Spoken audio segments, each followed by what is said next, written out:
تصور کیجئے، ہزاروں سال پہلے ایک قوم تھی، ایک ایسی قوم جس نے اللہ کو جانا، اس کے نبی کو سنا، اس کی کتاب کو سمجھا، اور پھر اس نے سب کچھ چھوڑ دیا۔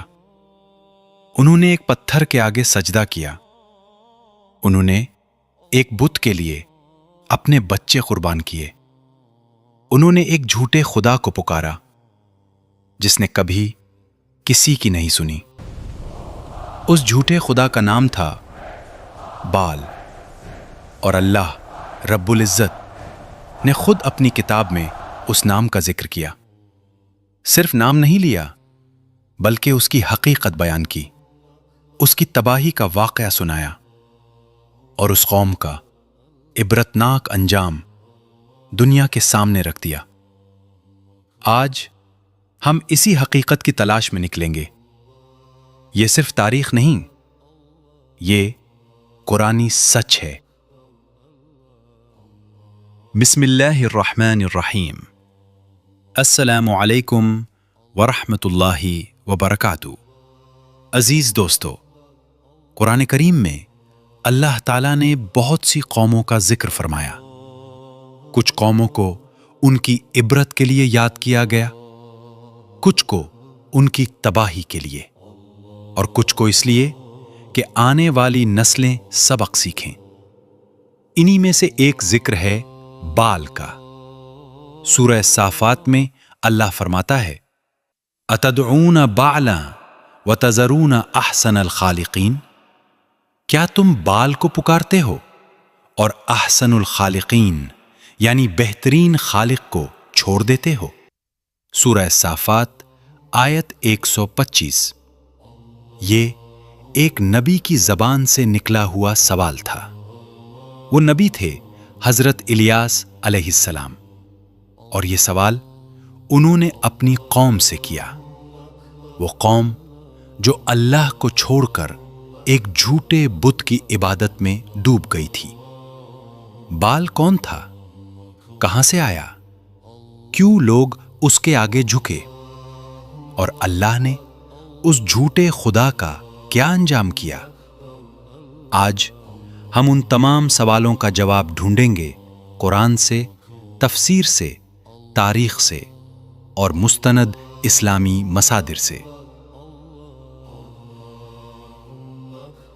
دوستو، بال کو سمجھنے کے لیے ہمیں تھوڑا پیچھے جانا ہوگا، بہت پیچھے، ہزاروں سال پہلے کی دنیا میں، جب انسانیت کا ایک بڑا حصہ شرک کی اندھیریوں میں ڈوبا ہوا تھا، جب لوگ سورج کو پوجتے تھے، چاند کو پکارتے تھے، اور پتھر کو اپنا رب مانتے تھے۔ بال، یہ لفظ اصل میں سامی زبان کا لفظ ہے۔ اس کا مطلب ہے مالک، سید یا آقا۔ الگ الگ قوموں میں اس کا استعمال الگ الگ بت پرستی کے لیے ہوتا تھا، لیکن قرآن جس بال کا ذکر کرتا ہے وہ خاص طور پر قدیم شمالی عرب، کنعان اور فنیشیا کے علاقوں میں پوجا جانے والا ایک بڑا بت تھا۔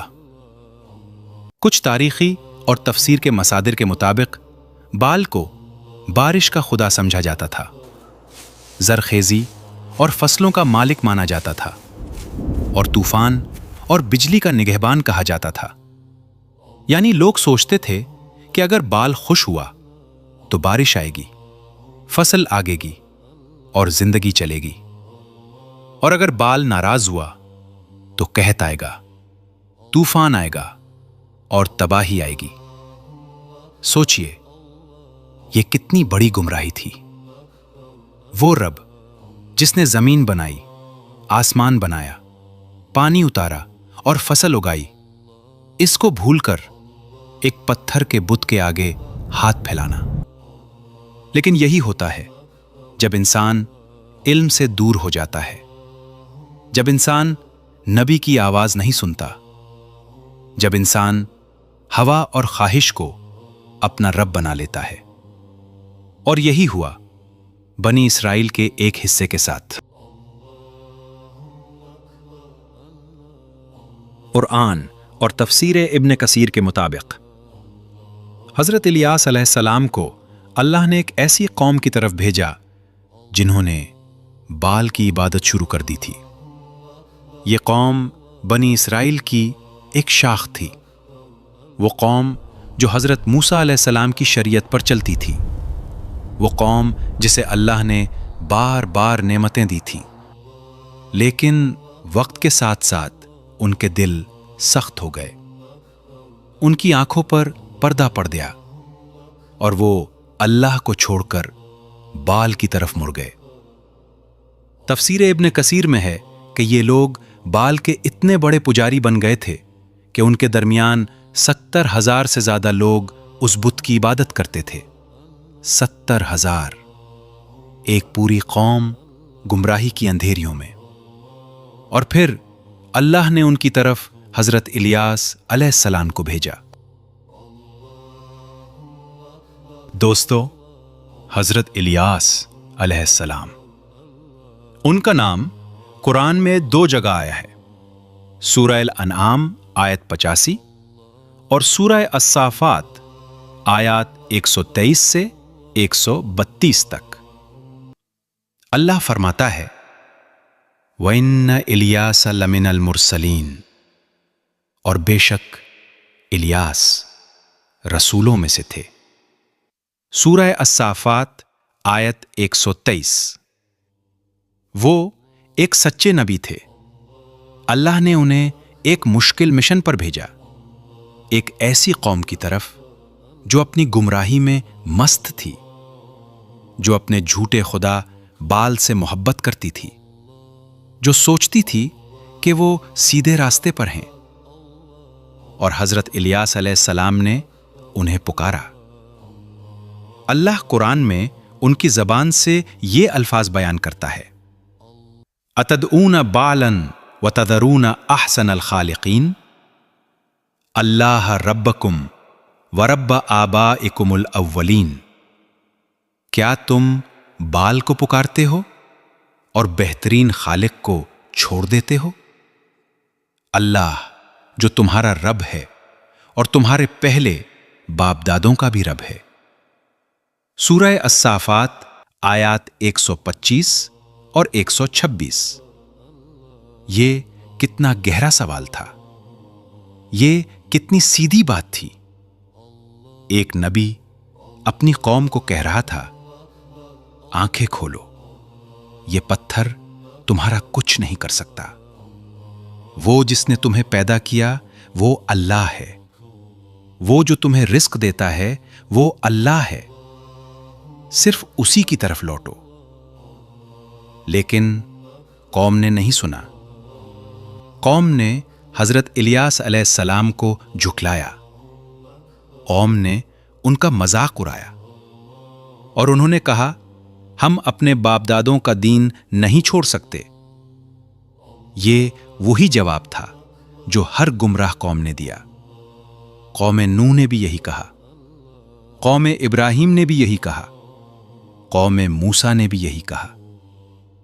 انسان جب خواہش کا غلام بن جاتا ہے تو وہ ہر حق کی آواز کو روک دیتا ہے۔ تفسیر طبری اور تفسیر ابن کثیر کے حوالے سے اس قوم میں بال کے پجاری ایک بڑا طبقہ تھے۔ یہ پجاری قوم کے اندر اپنی حکومت قائم کر چکے تھے۔ وہ لوگ جو بال کی عبادت چھوڑتے انہیں قوم کا دشمن قرار دیا جاتا، اور جو لوگ حضرت الیاس علیہ السلام کی بات سننے لگتے انہیں ڈرایا جاتا، انہیں دھمکیاں دی جاتی، یعنی حق بولنا مشکل تھا اور سچی بات سننا اس سے بھی زیادہ مشکل۔ اور حضرت الیاس علیہ السلام اکیلے ایک پوری قوم کے سامنے کھڑے تھے۔ لیکن ایک نبی، اللہ کا ایک بندہ کبھی اکیلا نہیں ہوتا۔ جب ایک قوم حق سننے سے انکار کر دیتی ہے، جب وہ اللہ کے نبی کو جھٹلاتی ہے، جب وہ اپنی گمراہی میں اور زیادہ گھس جاتی ہے، تب اللہ کا قانون اپنا کام کرتا ہے۔ اللہ قرآن میں فرماتا ہے فَكَذَّبُوهُ فَإِنَّهُمْ لَمُحْضَرُونَ إِلَّا عِبَادَ اللَّهِ الْمُخْلَصِينَ، تو انہوں نے اسے جھٹلایا اور بے شک وہ عذاب میں حاضر کیے جائیں گے سوائے اللہ کے مخلص بندوں کے۔ سورہ الصافات آیات 127 اور 128۔ یہ اللہ کا فیصلہ تھا، یہ ایک الہی حکم تھا، اور پھر عذاب آیا۔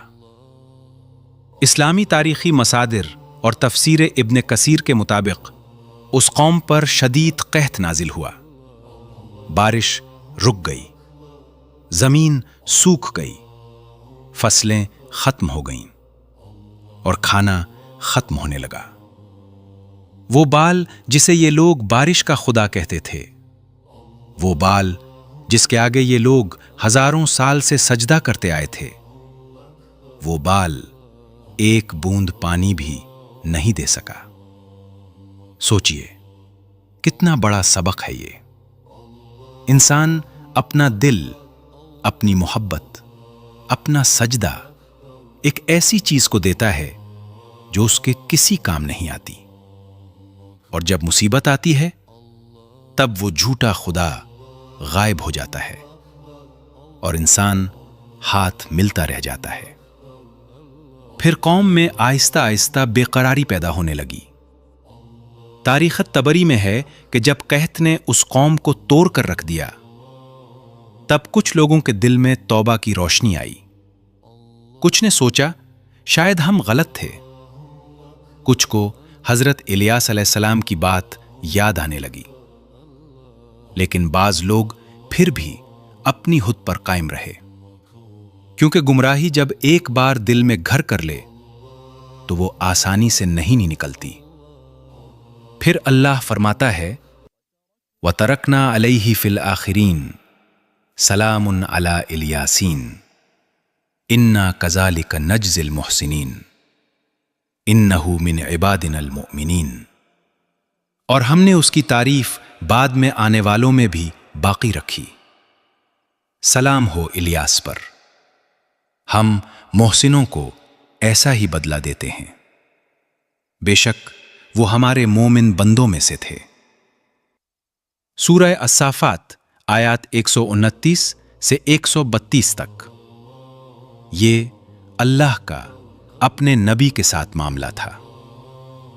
دنیا نے انہیں جھٹلایا، دنیا نے انہیں تنہا کیا، لیکن اللہ نے ان کا نام قیامت تک کے لیے زندہ کر دیا۔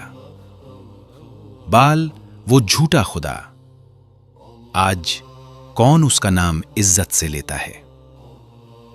کوئی نہیں۔ لیکن حضرت الیاس علیہ السلام قرآن میں آج بھی ان پر سلام بھیجا جاتا ہے۔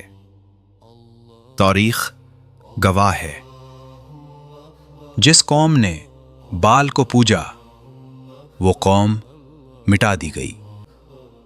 تفسیر ابن کثیر میں حافظ ابن کثیر رحمۃ اللہ علیہ لکھتے ہیں کہ بال کا یہ بت ایک عظیم لیکن باطل بت تھا، اور جو لوگ اس کی عبادت کرتے رہے ان کا انجام دنیا میں بھی برا ہوا اور آخرت میں بھی۔ یہ وہی قانون ہے جو اللہ نے قرآن میں بار بار دہرایا، وَمَن يُشْرِكْ بِاللَّهِ فَقَدْ ضَلَّ ضَلَالًا بَعِيدًا، اور جو اللہ کے ساتھ شرک کرے وہ بہت دور کی گمراہی میں پڑ گیا۔ سورہ النساء آیت 116۔ بال صرف ایک نام نہیں تھا، بال ایک سوچ تھی۔ وہ سوچ کہ کوئی اور بھی اللہ کا کام کر سکتا ہے، وہ سوچ کہ کوئی اور بھی دینے والا ہو سکتا ہے، وہ سوچ کہ کوئی اور بھی مشکلات دور کر سکتا ہے۔ اور دوستو، یہ سوچ صرف اس قوم میں نہیں تھی، یہ سوچ آج بھی موجود ہے۔ آج بھی لوگ قبر پر ماتھا ٹکتے ہیں، آج بھی لوگ پتھر سے دعا مانگتے ہیں، آج بھی لوگ تعویذ اور گنڈے کو اپنا حامی مانتے ہیں۔ بال کا نام بدل جاتا ہے، بال کی سوچ نہیں بدلتی۔ لیکن یہاں ایک چیز اور جو بہت ضروری ہے، قرآن نے بال کا ذکر صرف تباہی کے لیے نہیں کیا۔ قرآن نے بال کا ذکر انسان کو جگانے کے لیے کیا، تاکہ ہم دیکھیں کہ گمراہی کا انجام کیا ہوتا ہے، تاکہ ہم سمجھیں کہ جھوٹے خداؤں کی حقیقت کیا ہے، تاکہ ہم اللہ کی طرف لوٹیں اور صرف اسی کے آگے جھکیں۔ دوستو، یہ وہ لمحہ ہے جس کے بارے میں سوچنا ہی روح کو ہلا دیتا ہے۔ ایک طرف بال، وہ جھوٹا خدا، ہزاروں لوگوں کا پوجا ہوا، لاکھوں کی عبادت کا مرکز، دنیا کی بڑی بڑی مملکتوں میں جس کا خوف تھا۔ آج کہاں ہے بال؟ کہاں ہیں اس کے پجاری؟ کہاں ہے اس کی شان؟ خاک میں، مٹی میں، نام و نشان تک نہیں۔ اور دوسری طرف اللہ رب العزت، جس کا نام آج بھی ہر صبح کروڑوں زبانوں پر اللہ اکبر کے ساتھ گونجتا ہے، جس کی کتاب قرآن آج بھی ایک لفظ بھی نہیں بدلا، جس کے نبی صلی اللہ علیہ وسلم کی سنت آج بھی دنیا کے ہر کونے میں لاکھوں لوگ فالو کرتے ہیں۔ اللہ فرماتا ہے، هو الاول والآخر والظاہر والباطن وهو بكل شيء علیم۔ وہ پہلا ہے اور آخری ہے، ظاہر ہے اور چھپا ہوا بھی، اور وہ ہر چیز کا جاننے والا ہے۔ سورہ الحدید آیت 3۔ بال، ایک وقت کا جھوٹا خدا، ختم ہو گیا۔ اللہ ازلی اور ابدی ہے، ہمیشہ سے تھا، ہمیشہ رہے گا۔ یہی حق ہے۔ أشهد أن لا إله إلا الله۔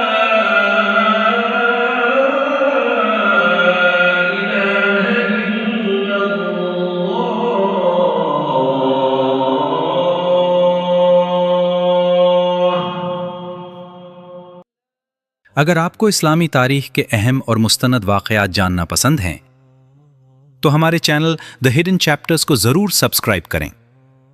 اللہ ہمیں حق کو سمجھنے اور اس پر عمل کرنے کی توفیق عطا فرمائے۔